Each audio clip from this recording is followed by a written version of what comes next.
అడవుల్లో వరుస ఎన్కౌంటర్లపై మావోయిస్టుల కుటుంబాలు ఆందోళన చెందుతున్నాయి. మావోయిస్టు అగ్రనేత తిప్పరి తిరుపతి అలియాస్ దేవ్జీని ఎన్కౌంటర్ చేయవద్దని ఆయన తమ్ముని కూతురు సుమ వేడుకుంటున్నారు. తమ పెదనాన్నను ఏమీ చేయవద్దన్నారు. దేవ్జీ స్వస్థలం జగిత్యాల జిల్లా కోరట్ల. ఇటీవలే మావోయిస్టు పార్టీ కేంద్ర కమిటీ సెక్రటరీగా నియమితులయ్యారు దేవ్జీ. నంబాల కేశవరావు మరణం తర్వాత దేవ్జీని నియమించింది మావోయిస్టు పార్టీ. అయితే దేవ్జీ భార్య సృజన 5 ఏళ్ల క్రితం ఎన్కౌంటర్లో చనిపోయారు. 1983లో కరీంనగర్ ఎస్ఆర్ఆర్ డిగ్రీ కళాశాలలో బీఎస్సీ మ్యాథ్స్ డిగ్రీ చదువుతూ ఉండగా రాడికల్ స్టూడెంట్స్ యూనియన్లో చేరారు దేవ్జీ. తరువాత కోరట్లలో ఏబీవీపీ, ఆర్ఎస్ఏ విద్యార్థుల మధ్య గొడవలతో పోలీస్ కేసులు అయ్యాయి. ఈ క్రమంలో అజ్ఞాతంలోకి వెళ్లాడు. అక్కడ దళ సభ్యుడి నుంచి కమాండర్గా, ప్రస్తుత పార్టీ జనరల్ సెక్రటరీగా ఉన్నాడు దేవ్జీ. దేవ్జీ గారు పోలీస్ కస్టడీలో లేనట్లు నాకున్న సమాచారం. ఒకవేళ ఎస్కేప్ అయితే, పోలీస్ నుంచి ఎస్కేప్ అయినట్టయితే మీరు తిరిగి ఫారెస్ట్లోకి వెళ్ళిపోతే సేఫ్ జోన్లో ఉన్నట్టు ప్రకటన చేయాల్సిందిగా కోరుకుంటున్నాను.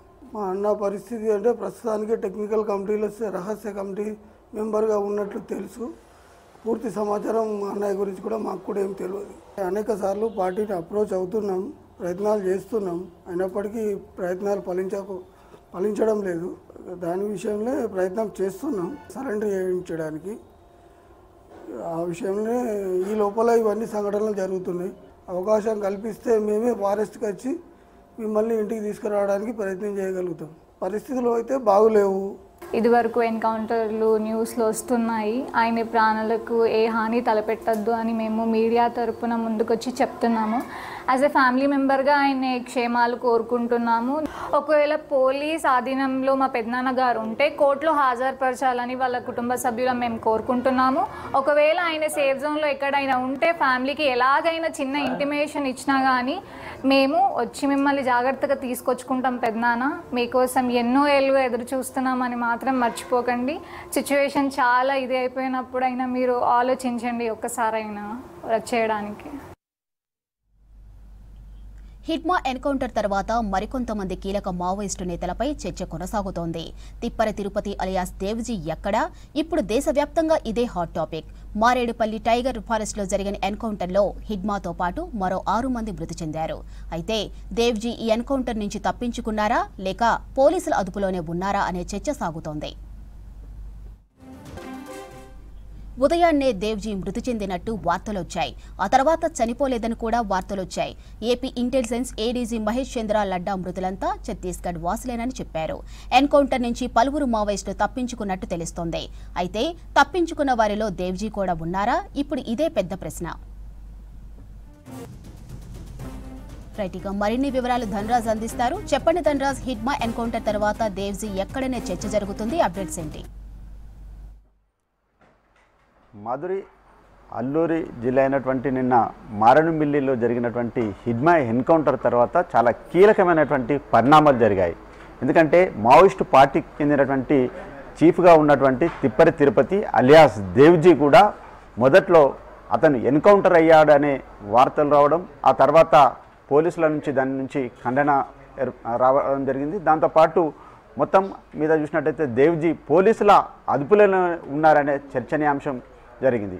ఇలాంటి క్రమంలో చూసినట్టయితే ఓవైపున హిడ్మాతో పాటుగాను 6 ఎన్కౌంటర్లో మరణించిన తర్వాత చూసినట్టయితే చాలామంది, అంటే 31 మందిలో చూసినట్టయితే 9 మంది చూసినట్టయితే ఇందులో దేవ్జీకి చెందినటువంటి సెక్యూరిటీకి సంబంధించినటువంటి ఆయన సెక్యూరిటీ గార్డ్స్ మొత్తం పట్టుబడడంతో ఇక తిప్పరి తిరుపతి తప్పించుకున్నారా లేకుంటే ఆయన పోలీసుల అదుపులో ఉన్నారా అనే చర్చనీయాంశం చాలా వరకు పెద్ద ఎత్తున చర్చనీయాంశం మారింది. దీంతో పాటుగాను పౌర హక్కుల నేతలు కూడా తిప్పరి తిరుపతి అలియాస్ దేవ్జీ ఒకవేళ పట్టుబడ్డట్లయితే ఖచ్చితంగా ఆయన అరెస్టును చూపాలంటూ కూడా వాళ్ళు డిమాండ్ చేయడం జరిగింది.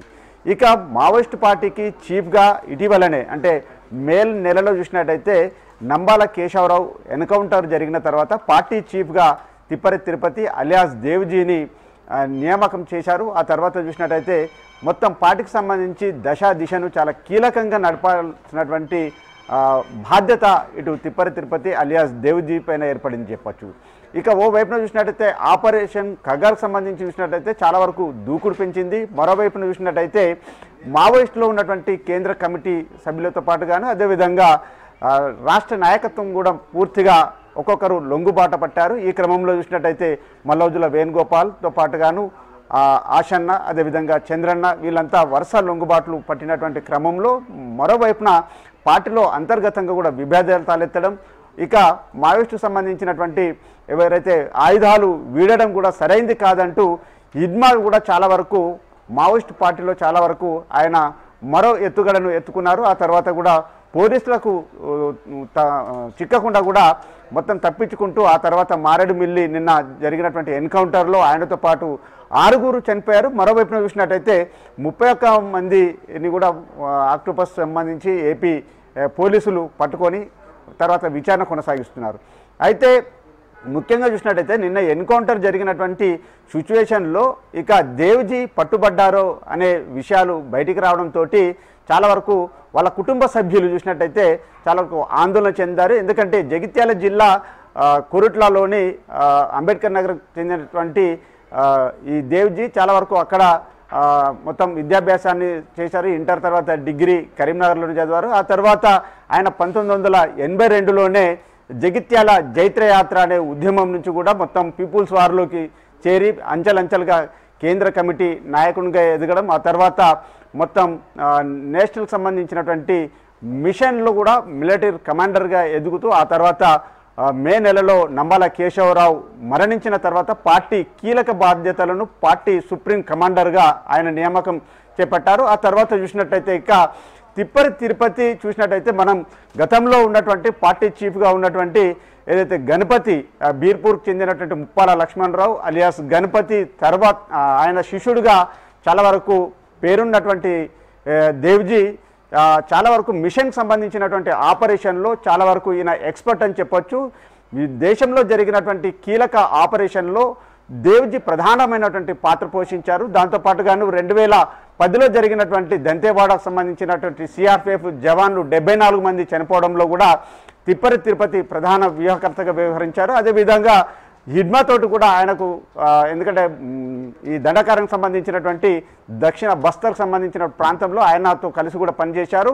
వివిధ కీలక నేతలతో చాలా అపారమైనటువంటి సుదీర్ఘమైనటువంటి అనుభవం ఉంది. దాంతోపాటు కొండపల్లి సీతారామయ్య తర్వాత గణపతి తర్వాత ఆయన ప్రియ శిష్యునిగా దేవ్జీ నియామకం చేశారు. మొత్తం మీద చూసినట్టయితే దేశవ్యాప్తంగా చూసినట్టయితే జగిత్యాల జిల్లాకు అంటే ఉమ్మడి కరీంనగర్ జిల్లాకు సుప్రీం కమాండర్గా చేయడం అనేది రెండోసారి. ఎందుకంటే గణపతి తర్వాత ఆయన శిష్యుడిగా తిరుపతి ఆ స్థానంలో పార్టీ చీఫ్గా నియామకం అవ్వడం, ఆ తర్వాత చూసినట్టయితే ఓవైపున ఆపరేషన్ ఖగార్కు సంబంధించి ఛత్తీస్గఢ్ కావచ్చు, మహారాష్ట్ర నుంచి కావచ్చు, ఒరిస్సా ఏఓబి ప్రాంతాల నుంచి, తెలంగాణ నుంచి మోస్ట్ వాంటెడ్గా ఉన్నటువంటి తిరుపతి చాలా వరకు ఆయన వయసు చూసినట్టయితే కూడా 64 నుంచి 74 సంవత్సరాల వయోభారంతో కూడా ఉన్నప్పటికీ కూడా మరి ఇప్పుడున్న పరిస్థితులలో మరి తిరుపతి దేవ్జీ వ్యక్తి మరి ఇప్పుడు మోస్ట్ వాంటెడ్ కాబట్టి ఆయన నిన్న పోలీసులకు పట్టుబడ్డారా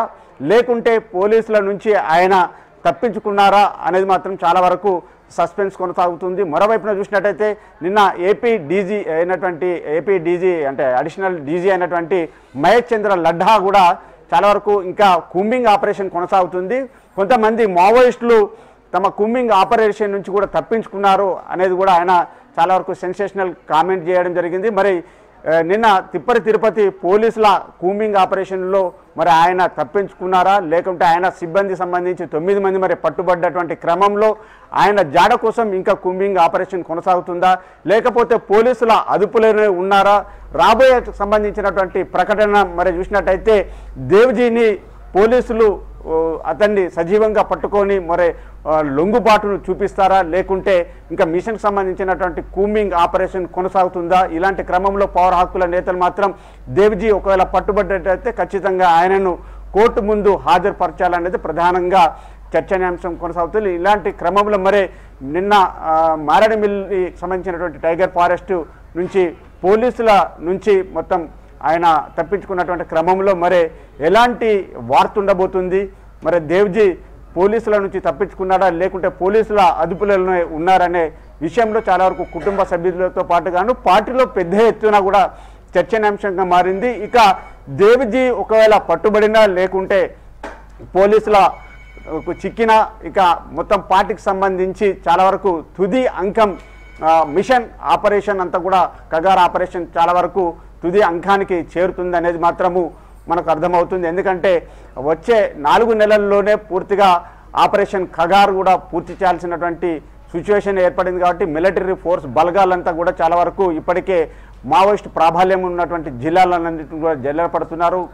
కగార్కు సంబంధించినటువంటి ఆపరేషన్ చూసినట్టయితే ఛత్తీస్గఢ్ నుంచి తెలంగాణ టు మరి ఇప్పుడు ఆంధ్రప్రదేశ్లోని ఉన్నటువంటి నక్సల్స్ ప్రాబల్యం గల ప్రాంతాలన్నింటిని కూడా వరుసగా మిలిటరీ ఫోర్స్ బలగాలంతా కూడా చాలా వరకు జల్లెడపడుతున్నటువంటి సిచ్యువేషన్లో దేవ్జీ మరి తప్పించుకున్నారా లేకుంటే పోలీసులు అదుపులో ఉన్నారా అనేది మాత్రం చాలా వరకు సస్పెన్షన్ తలపిస్తుంది.